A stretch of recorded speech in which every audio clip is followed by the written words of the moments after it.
Auzubillahi minash shaitanir rajim. Bismillahir rahmanir rahim.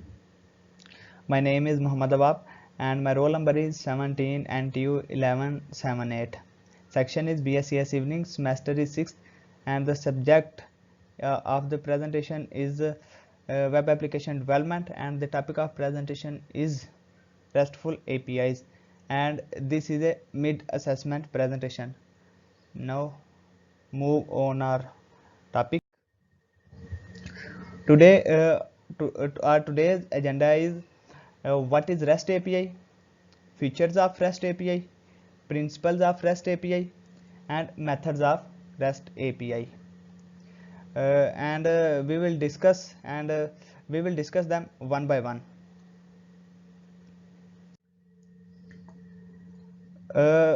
We can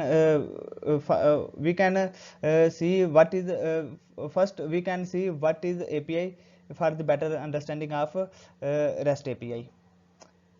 So what is API? We use people services and embed in our web. This is the API, and today and in our topic our main focus is how a client communicate with servers, and how a client communicate with servers to get the required info. Why do we need REST API? Consider an example of the app Book My Show app. Book My Show app, I hope all of us are using this app. This is a app regarding the movies, and this app can require large number of data, and can give us the data we require from the servers, or require from the app. In this app, the movies are getting updated on a daily basis with respect to the movies and events, or with respect to the only events. What we think the data comes from, or the data we get from, we can get data from the server, or simply a web server. In this example, a user can request data from server in API, using API, and the server can give the data to the user, and in response the user can send data to the user's app. This is API, and the next, the server returns data in JSON format or XML format. The JSON format, in JSON format, objects return value to the user, and in XML format, the XML format follow the hierarchical data structure. The XML format follow the hierarchical data structure. The only issue is that we have to put a lot of methods to retrieve data, to get that is do get, do post, etc. For single information, this can sounds fine, but assume that you are continuously requesting data.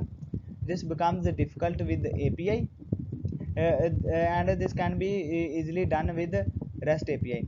A REST API creates an object, and there is a sense to values of object to the client's request. Now, what is the REST API?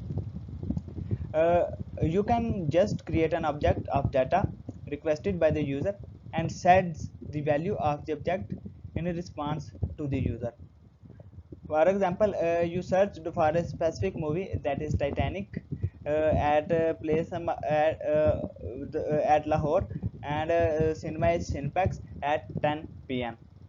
To find out particular data, what will happen? A server creates an object of a particular request, and search data. If data is present, it just responds back to the user with the values of a particular object. It basically the state of an object that is sent to the client. At every time when a user requests for something, there is no need to create a new object. So so what is REST? It is representational state transfer. It is an architectural style as well as an approach for communications purpose that is often used in various web services development. It is often regarded as the language of the internet. It is a stateless client. It is a stateless client and a server model. Now the next thing is features of REST API. This is simpler than SOAP. It has documentation and has error messages. The REST API is simpler than SOAP, and it comes and then documentation. It comes with a good documentation, so you can understand each and every step how to create REST API using various technologies and frameworks. And this is a documentation. And next is error messages. Error messages, for example, you create REST API with a specific framework. You are creating REST API with a specific framework, and you stuck somewhere. What happens?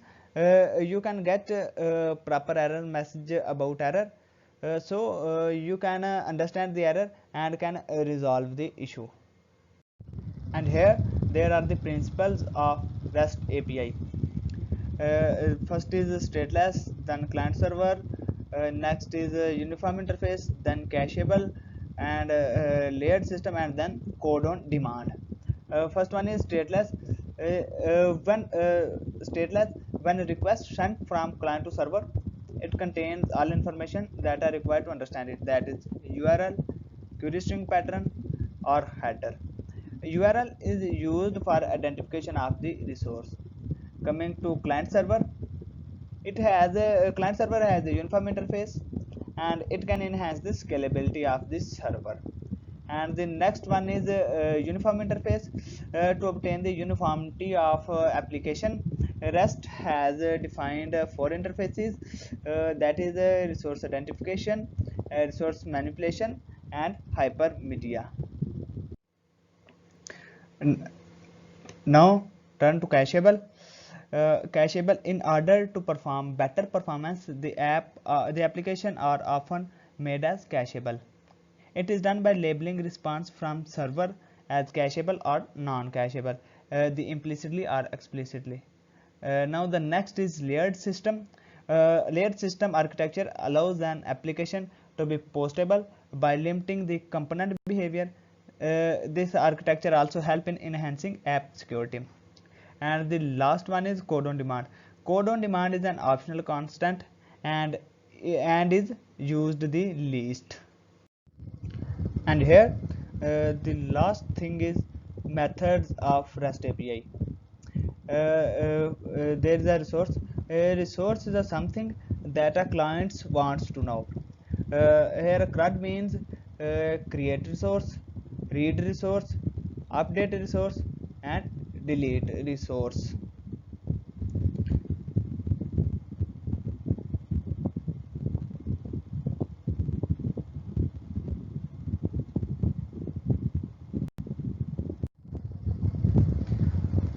And for create a resource, we use post method.